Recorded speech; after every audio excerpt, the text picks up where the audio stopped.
Assalamualaikum warahmatullahi wabarakatuh. Salam bahasa Indonesia. Berjumpa kembali dengan saya Agung, guru bahasa Indonesia pada pembelajaran hari ini. Semoga kalian tetap bersemangat dan dalam keadaan sehat untuk mengikuti pembelajaran pada hari ini. Pada pembelajaran hari ini, kita akan membahas materi pembelajaran yang baru. Materi kita hari ini berkaitan dengan hal-hal berikut ini. Yang pertama adalah ketika kita hendak membuat sebuah layang-layang, akan tetapi kita tidak tahu bahan dan cara membuat layang-layang tersebut. Dengan berkembangnya teknologi informasi saat ini, kita bisa menggunakan media YouTube atau internet untuk mencari tahu apa bahan dan bagaimana cara membuat layang-layang tersebut. Nah, pada video tersebut disajikan bahan-bahan dan runtutan cara pembuatan layang-layang.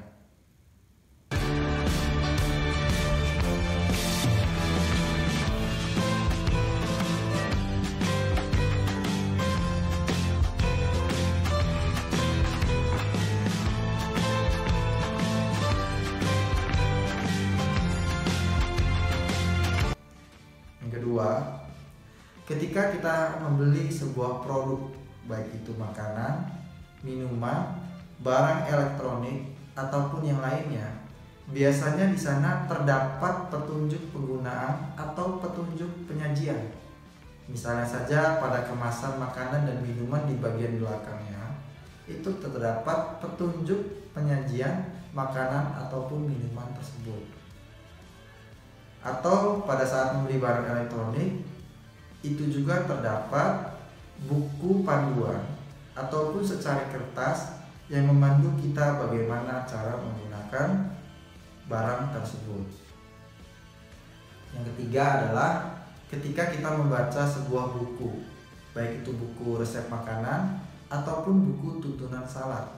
Di sana ditunjukkan urutan-urutan yang dilakukan ketika kita hendak sholat, melaksanakan sholat, bahkan setelah sholat.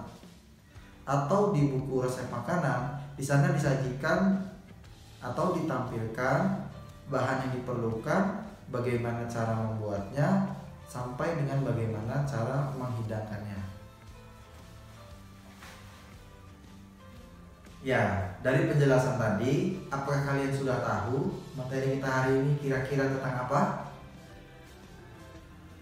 Ya, materi pembelajaran kita hari ini adalah tentang teks prosedur dengan kompetensi dasar dan indikator sebagai berikut.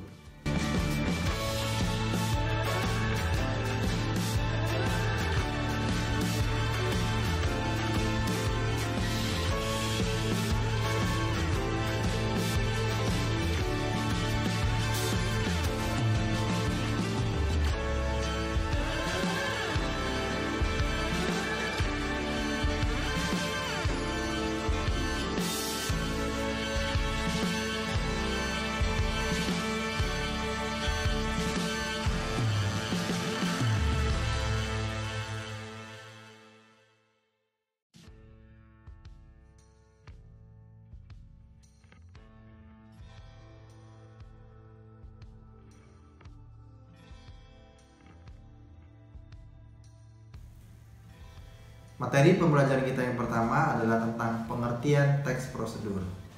Teks prosedur adalah teks yang menjelaskan cara atau langkah melakukan aktivitas tertentu atau petunjuk dalam melakukan sesuatu dengan langkah yang berurutan dan tertib.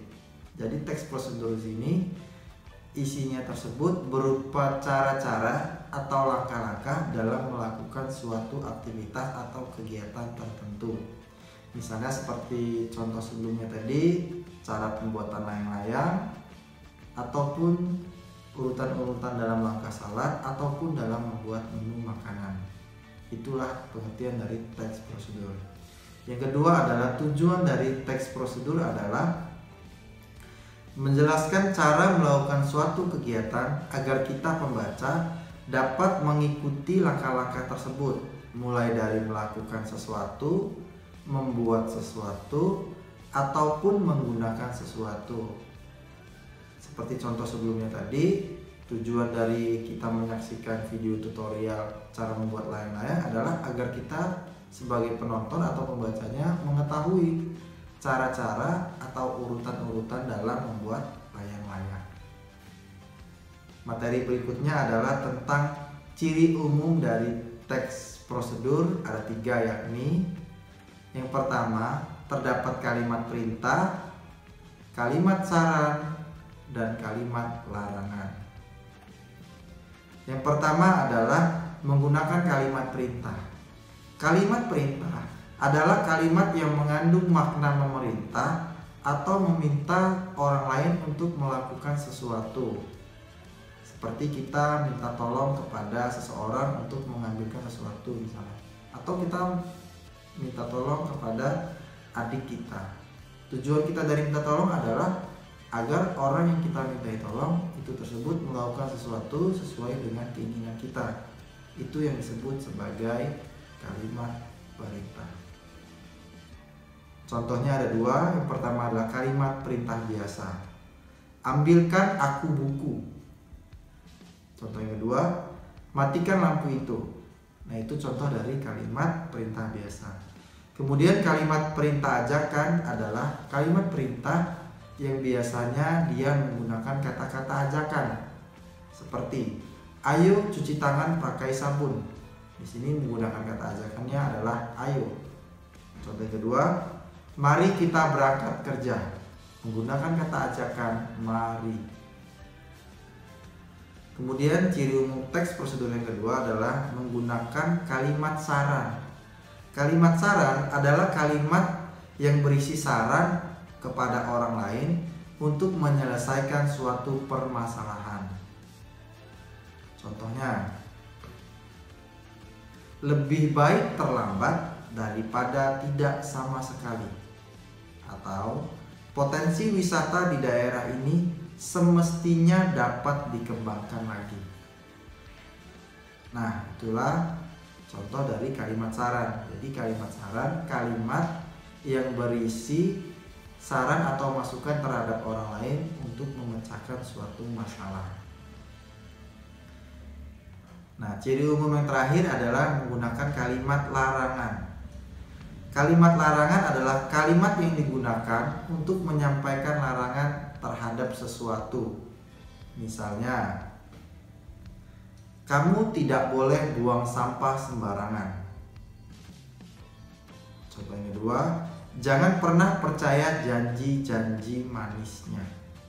Jadi kalau kalimat larangan itu juga biasanya menggunakan kata negatif, kata tidak ataupun kata bukan. Tidak boleh, larang berarti kan. Ataupun itu bukanlah tempat membuang sampah, berarti melarang kita untuk membuang sampah secara sembarangan. Materi yang terakhir adalah tentang jenis teks prosedur. Teks prosedur melakukan sesuatu. Nah, teks prosedur melakukan sesuatu itu berisi tentang tata cara melakukan sesuatu hal. Misalnya, tata cara melakukan sebuah tarian. Misalnya kita ingin mempelajari sebuah tarian. Nah, video tutorial tentang sebuah tarian tersebut itu disebut sebagai teks prosedur melakukan sesuatu. Atau yang kedua, atau melakukan sesuatu juga bisa dicontohkan misalnya cara melakukan servis bermain bulu tangkis yang baik dan benar, ataupun yang lainnya. Yang kedua adalah jenis teks prosedur membuat sesuatu. Ini biasanya teks prosedurnya misalnya kita membaca tentang tata cara membuat makanan atau membuat layangan. Itu adalah contoh dari teks prosedur membuat sesuatu. Artinya adalah teks prosedur yang berisi cara membuat sesuatu hal yang biasanya diperlukan alat dan bahan dengan langkah-langkah yang sistematis. Kemudian yang ketiga, teks prosedur memainkan sesuatu. Ini adalah teks prosedur yang memainkan sesuatu bertujuan memandu seseorang pembaca untuk memainkan suatu alat tertentu. Misalnya cara memainkan alat musik gitar ataupun drum. Demikianlah pembelajaran kita pada hari ini.